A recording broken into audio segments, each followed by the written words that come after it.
Hi, I'm Dr Maini, and I'm based at Zenith Cosmetic Clinics.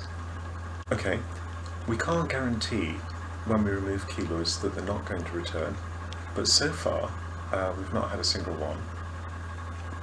Having said that, you can't really say that keloids are completely cured. So with keloid removals from the ear, there is a possibility they can return, but so far we've not had any come back at all. Okay, so dark circles under the eye are due for a couple of different reasons, but mostly they're a combination of a little bit of pigmentation in the sort of gap that we call the tear trough area under the eye. Sometimes it's not pigmentation, sometimes the skin is just very thin and you can see straight through it, and you're looking at blood vessels underneath it. Normally, in combination with that, there is a bit of a hollow caused by lack of a fat pad or loss of a fat pad underneath the muscle around the eye, and that causes the eye to kind of dip in, and that causes a shadow just where that pigmentation is, and the combination of two causes what we call dark circles under the eye. So you can't get rid of the pigmentation. I've tried everything, everyone I know has tried everything, and if anyone succeeds in doing that, they're going to be very famous indeed. If the skin is very thin, then you can see through it. You can either get rid of the blood vessels using a laser, if you've got the right type of laser. We have got one of them that can be used. Sometimes you can try and thicken the skin a little bit if it's very thin, and this is where we use things like nanofat.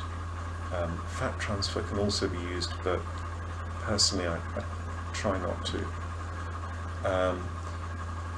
The other thing you can do with dark circles is reduce the shadow. Now, the only way you can reduce the shadow is put something in to fill that hollow, and the two things you can use to fill the hollow are fat and fillers.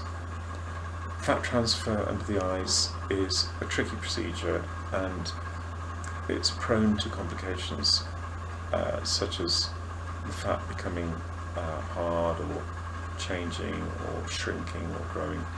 Fillers, on the other hand, are relatively reliable and tend not to cause too many issues. So we tend to use fillers to improve the shadow effect and some of the strategy to try and reduce the colour if there is anything that can be done. I think fillers for the chin and jawline can be very, very useful along with skin tightening or neck lipo. If somebody comes to me with a slightly loose chin or neck area here, it's normally because their chin is a little bit recessed and the skin is a little bit loose, and they may have a little bit of fat. Now, depending on which one is worse, you can decide what the best approach would be.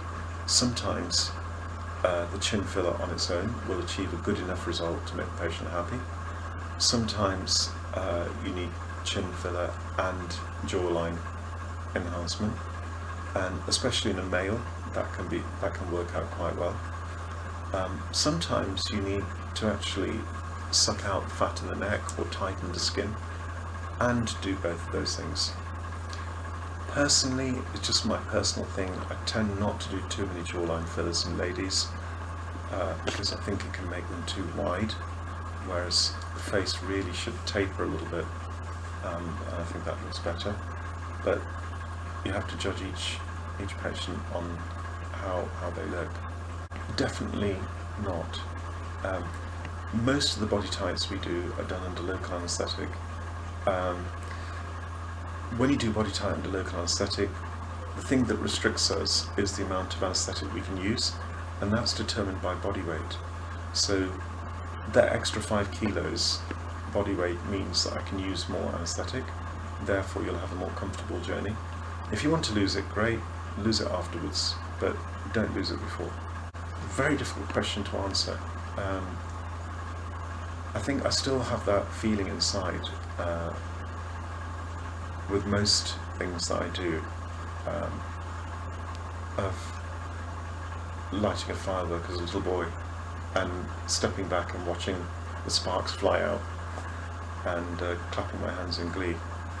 I guess those treatments which give instant results are things that I love because I see the results immediately, and that's mole removal, body tide, those things, fillers, certainly some of the more difficult structural things, some of the more tricky facelifts that we do, I find quite interesting.